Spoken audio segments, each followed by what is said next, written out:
Right, ladies and gentlemen, Mr. Sadko here. Welcome back to the channel. Got a whole bunch of good crypto news stuff for you today. And the first thing that I want to talk about is that Binance is glad to announce their partnership with Simplex. It's going to make it easier for mainstream users to buy crypto and continue transforming the financial space. So what does that mean? Now you can go on Binance and use a credit card to buy crypto. So before, Binance didn't have any US dollar pairing or anything like that. They just kind of started recently to do that, which makes it a lot easier for people, I think, to actually buy the crypto off of Binance. Instead, it was all crypto pairing before that, so you really couldn't go on there and buy crypto because you couldn't use your credit card. But now it's a lot faster, yay, and easier, I suppose. But how long is that going to last? Because other exchanges have removed credit card payments from them because of whatever reason, and also issuers of their credit card, like banks, etc., prevent you from doing that a lot of times. So the largest spot cryptocurrency exchange, Binance, is now accepting credit and debit cards for crypto payments, which is going to make it way, way easier. Fundizu Seifu on Binance. A Malta-based Binance is a crypto-to-crypto exchange, meaning traders do not deposit fiat onto its platform, but the surprise move to accept credit and debit cards effectively provides a fiat on-ramp for users around the world. And they say they want to provide Binance traders with fast and easy access to crypto in the most secure way possible because your funds are Seifu. Binance, which has a stronghold on trading in Asia and sees 2.3 billion worth of crypto trade hands on its venue in a given week, has yet to notably cut into the market share of US-based crypto venues. But that could change if users are able to purchase Bitcoin using a credit card. Insiders say putting it in direct competition with Coinbase, which is one of the few exchanges to actually accept credit and debit cards, even though they don't accept credit cards anymore for those outside the U.S., as well as bank account transfers. Some countries and states in the U.S. will be limited, but those are limitations from the Simplex side, not from Binance's. So to be sure, accepting credit cards specifically for crypto purchases has been met with some backlash in the past. Credit card issuers have been long uncomfortable about allowing their clients to purchase crypto using credit. And Lloyds Bank in the UK, for instance, banned their clients from making crypto purchases last year, and so on and so on. So now it's going to initially allow you to buy Bitcoin, Ethereum, Litecoin, and XRP with a credit or a debit card, and the firm is partnering with Simplex to support the new services as well. So that's pretty big for Binance. As not big as that sounds, it definitely is, because that allows people from all over the world now to be able to just buy with a credit card. Really opens up their market and makes them even more competitive now with Coinbase, because US users enjoy Coinbase because you can just use your bank account or your debit card, and for a while there it was your credit card, but for some reason they took that off. Who knows? So that's going to make it a lot more competitive with Coinbase and maybe open it up to a lot more people. So next article, NASDAQ is now working with the 7 cryptocurrency exchanges. Crypto exchanges that want to use NASDAQ's proprietary surveillance technology need to have more than money. A team of about 20 people contribute to an elaborate due diligence process aimed at ensuring that any exchange that wants to use the technology, which scans for fraudulent transaction patterns and is technically capable and morally inclined to use the powerful software wisely. So it can it scans your exchange for fraudulent transactions, etc., etc. So maybe market manipulation and whatnot. So maybe we can finally put an end to that, even though that'll probably never happen. But again, I like how they put, for the technically capable and morally inclined to use the powerful software wisely. So, what could you use it for that would not be good? Anyway, exchanges that passed a test and can foot the bill, which is probably high, will be granted access to the same surveillance technology NASDAQ uses to verify its clients that trading volume is as free from fraud and manipulation as possible. 7 crypto exchanges have passed NASDAQ's muster so far.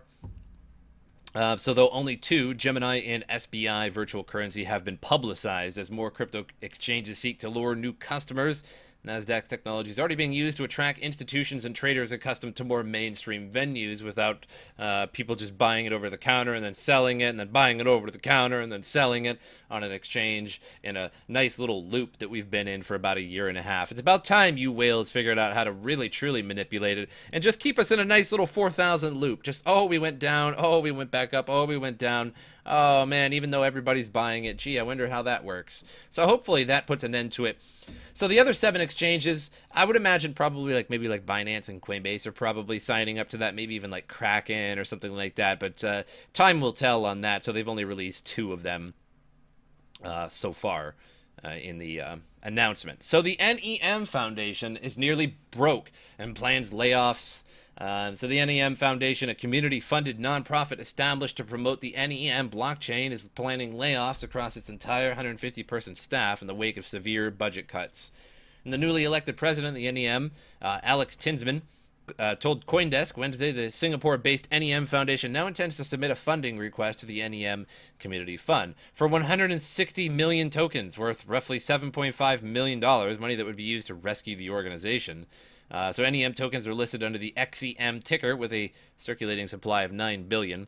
And basically, we realized we had a month to operate due to the mismanagement of the previous governance council, Tinsman, who took over the nonprofit in January. As a result, the foundation's 202 members, people who undergo identity checks, pay annual $50 membership fee, will be asked to vote on the funding request in February after it's published. So NEM's XEM token launched in 2015, and it's not looking too good. So basically the previous governance of XEM just basically destroyed it. So Tinsman said the foundation spent roughly 80 million XEM between December 2017 and January 2019, primarily on marketing, which apparently did not work. So yeah, your marketing wasn't so good. So unfortunately, it wasn't so good. But hey, better luck next time, guys. So basically, they need rescued by the community themselves, and they just basically want 80 million XEM, which is $7.5 million. I'll tell you what, you give me that $7.5 million, and I'll, I don't know, build you a cabin or something. Isn't that better than XEM? Maybe. Who knows? Moving on. February is often good for Bitcoin prices. Will history repeat in 2019? So let's see. Bitcoin could end its 4-year February winning streak unless prices see a strong bounce from key support. The leading crypto by market cap gained 16, 18, and 23.5 and 1.6% in the second month of 2015, 2016, 17, and 18 respectively. So let's check it out. So these are the Bitcoin historical trends for January and February. As you can see, the first few years were good for January, 15, 54%, and 9.7. But as I argue a lot on the channel when I sometimes talk about the old prices, that January is actually really bad for Bitcoin. You can see 32%, negative 14% in the past 5 years, whereas February is so far not too bad. The first couple years, the first and third year were down, but the second year was up a lot. So the past 4 years in February, we've seen 16, 18%, 23%, and 1.6% gains in February. So maybe we'll see that again this year, although, you know, even 1.6% gain is not going to be a lot. But hopefully it's more like that 23 or that 65% gain. But either way, maybe prepare for that January high if it potentially comes. So keep an eye on those charts and, you know, make sure you're trading appropriately. Anyway, moving on to CoinMarketCap here. 114 billion market cap, so we're moving up just a couple billion, but overall still going down. It's just all those people buying Bitcoin. Venezuela buying Bitcoin. All these people, all these news articles, everybody's buying Bitcoin. Bitcoin ATMs, Bitcoin in Venezuela, everywhere. People starting to actually use Bitcoin all over the place. Lightning Network, Segwit, yet the price keeps going down. Is it really whales that are pushing it down? Is it shorts that are pushing it down? Is it everybody's really selling and everybody's telling everybody else to hodl on? Nobody knows. Welcome to crypto, everybody. I think it's mostly the whales, though, because every time it goes up to $4,000, you see just an absolute wall of selling that happens in like a 5-minute period. Gee, I wonder what that was. Probably a market buy or market sell of a lot of Bitcoin at once. So 3,400 Bitcoin, everything kind of in the red today. An interesting note is that EOS is now in 4th place on the market cap. So it probably won't last long, as it's really less than $100 million total market cap than Bitcoin Cash. But just before I refreshed, it was interesting that Tether actually was in 5th place, EOS was in 4th, and Bitcoin Cash was in 6th. So expect Bitcoin Cash pump here pretty soon, because they love to pump their own coin to make sure it stays in that top spot. But either way, I don't think this will last particularly long. It depends on what happens here. But this often happens a lot, where there's just a little flippening, if you will. But it is interesting that EOS has moved all the way up to the 4th spot. That pushed Bitcoin down to 6, while Tether was actually 5th for a short while there. You can see the difference here. Look, 36 million to 39 million between taking those 2 spots, and then even the 4th spot is not that much further away, 108 million to 39 million, which is again less than 100 million.